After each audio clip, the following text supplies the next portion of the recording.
pemirsa, Dude Harlino akhirnya menyerahkan uang senilai 5,2 miliar ke Bareskrim Polri terkait kontraknya bersama sang istri Alisa Subandono sebagai brand ambasador Dana Syariah Indonesia. Uang tersebut kemudian disita sebagai barang bukti dalam penyidikan kasus dugaan penipuan yang menjerat perusahaan tersebut. Namun pihak Dude menekankan jika penyerahan uang tersebut merupakan inisiatif Dude Harlino dan tidak ada pemaksaan. Bersamaan dengan proses penyerahan uang tersebut, Dude Harlino pun ikut diperiksa sebagai saksi guna memperoleh keterangan mengenai penerimaan dan penyerahan uang honor tersebut. Penyerahan uang dari Dude Harlino, uang yang jumlahnya adalah senilai dengan jasa brand ambasador Dude dengan istrinya dari DSI. Nah, itu sebesar 5,2,5 M. 5,250 juta. 5 miliar 250 juta. Nah, ini penyerahan ini, kenapa saya sebut penyerahan? Karena ini inisiatif dari Dude dan istrinya. Hari ini kan serah terimanya baru hari ini. Mungkin setelah ini beritanya akan sampai ke teman-teman di sana. Ya kalau buat saya setiap hal pasti ada hikmahnya gitu ya. Insya Allah pasti akan banyak pelajaran. Tentu teman-teman public figure juga banyak yang diskusi lah sama saya kan dan sebagainya. Ya kita saling bertukar pikiran lah supaya ke depan bisa lebih baik insya Allah. Dude mendatangi langsung Direktorat Tindak Pidana Ekonomi Khusus atau DITI-Pedeksus Bareskrim Polri didampingi oleh kuasa hukumnya Kamis 23 Juli kemarin. Kedatangan Dude guna menyerahkan langsung uang senilai 5,2 miliar yang merupakan honornya sebagai brand ambasador Dana Syariah Indonesia sejak tahun 2022 hingga 2025. Pihak Dude telah berkoordinasi dengan tim penyidik sejak 3 pekan lalu dan baru dapat dilaksanakan pada Kamis kemarin.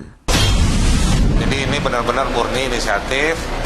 Sudah kurang lebih 2-3 minggu belakangan ini kami koordinasi dengan pihak penyidik untuk menyampaikan niat baik dari Dude.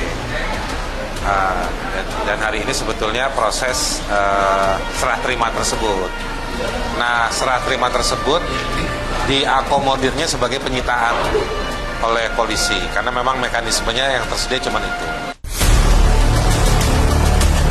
Niat baik Dude tersebut dilakukan sebagai bentuk dukungan terhadap proses pemulihan kerugian para pemberi pinjaman yang menjadi korban dan hingga kini dananya belum dikembalikan.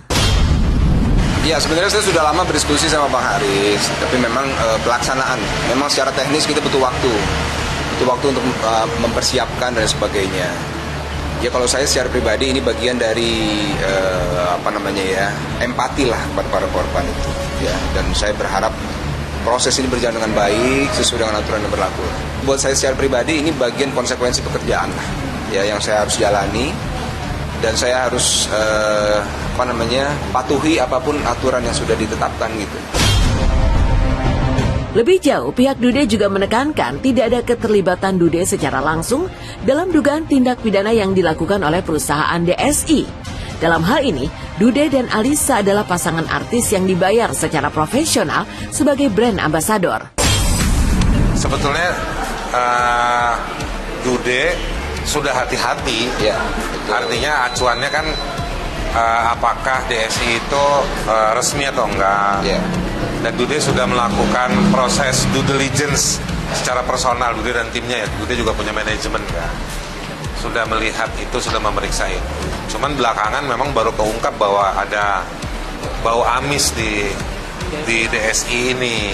Dan Dude kan nggak punya kewenangan untuk tahu bau amis itu di waktu yang awal. Dude kan tidak ada kaitan dengan praktek kejahatan yang dilakukan oleh si masing-masing yang jadi tersangka maupun terdakwa. Ya, jadi Dude tidak ada kaitan langsung. Nah, jadi memang Dude diperiksa karena sebagai brand ambassador, mungkin banyak saksi pelapor nyebut Dude. Tapi sebenarnya begitu dilihat kasusnya, ya Dude cuman kayak tiang listrik, ditaruhin papan reklame, di setel videotronnya, nah Dude kayak begitu kan kurang lebihnya seperti itu. Pemirsa, Dude berharap uang yang diserahkan dapat menjadi bagian dari proses pengembalian kerugian bagi para korban. Ya, saya alhamdulillah bersyukur bisa memberikan kontribusi lah, ya, kontribusi dan juga menunjukkan rasa empati gitu ya. Ya paling itu buat saya. Ya mudah-mudahan nanti korban-korban ini bisa mendapatkan hak mereka yang paling penting menurut saya, bisa mendapatkan hak mereka sepenuhnya lah. Terkait kasus penipuan DSI ini, penyidik telah menyerahkan 3 orang tersangka ke jaksa penuntut umum, sementara 2 tersangka lagi masih dalam proses penyidikan. Sementara ini pengumpulan aset DSI yang disita sudah terkumpul 319 miliar, dan saat ini pihak berwajib masih menelusuri aset yang lainnya.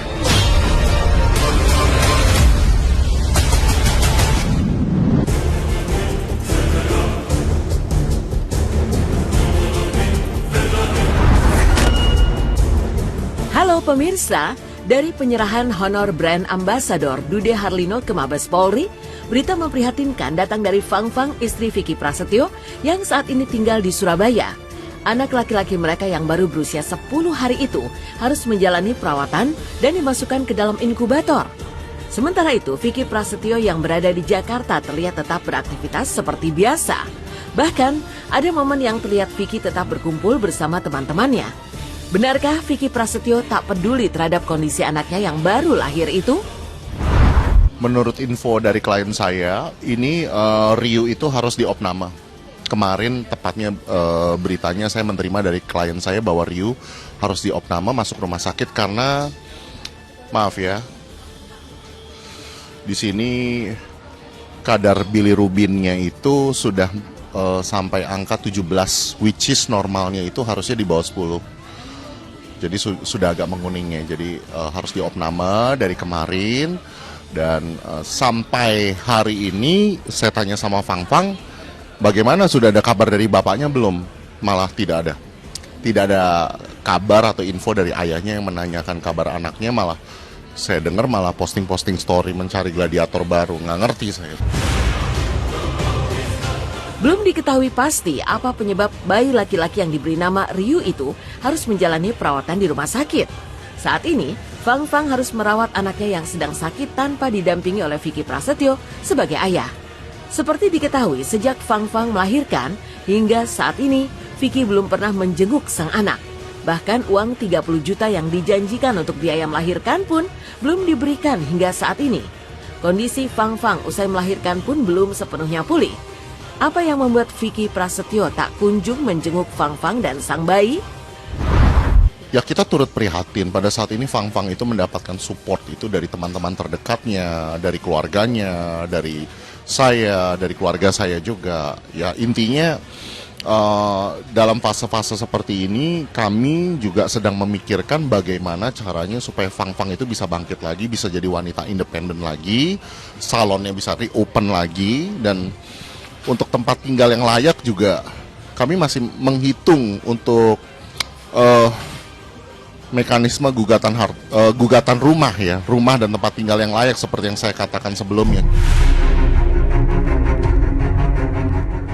Pemirsa, sebelum melahirkan, Fang-Fang dan Vicky Prasetyo tengah terlibat konflik terkait penghinaan dan intimidasi melalui pesan di Instagram.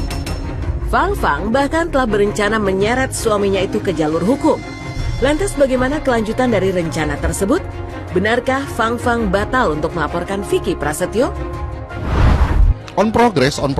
Kami masih menunggu Fang-Fang pulih dari jahitan sesarnya sampai dia bisa jalan normal kembali. Karena menurut testimoni Fang-Fang dia harus menghadapi ini semua sendirian kan.